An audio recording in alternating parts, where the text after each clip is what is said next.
One of the challenges in the general marketplace is that we now have a term called social media.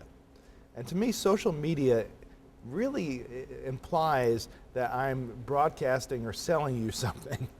And we've gotten away from the term social networking and community. And that was like the big buzzwords originally around this topic. Now, why am I making that distinction?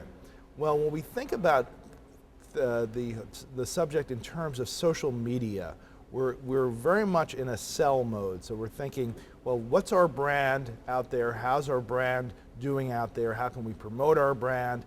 And when we talk about social networking, it's a little different because there is naturally an online community. And understanding what that community is and understanding the social graph of the people who are talking about your product on Twitter or the people who visit your Facebook page, this is as important and maybe even more important than the current activity we see in the marketplace, which is focused solely on brand and promotion.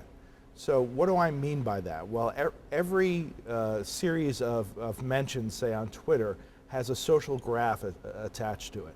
And when you analyze the social graph, and there are many tools you can use to do this, what you can find is that someone who has the most followers on Twitter is not necessarily the person who's the most influential. Because finding the people who are the most influential and the ones who are really going to affect your product is the key.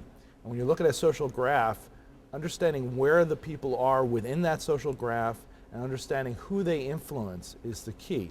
There are some people who act as gatekeepers, who the only people who are connected to them, the only time that those people talk about this particular subject, say United Airlines, is through this one person.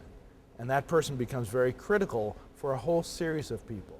There are other people who may be on the outskirts of the social graph who really are not part of the community, may have lots of followers on Twitter, but really don't affect your brand or your product.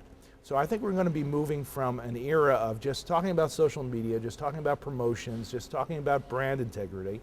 Now, don't get me wrong, those are very important things that people have to keep in mind when it comes to social networking, social media. But we're going to move into an analysis phase where we're going to start looking at the community and understanding who the key influencers are so that we can then target those influencers and really have a positive effect on our brand image.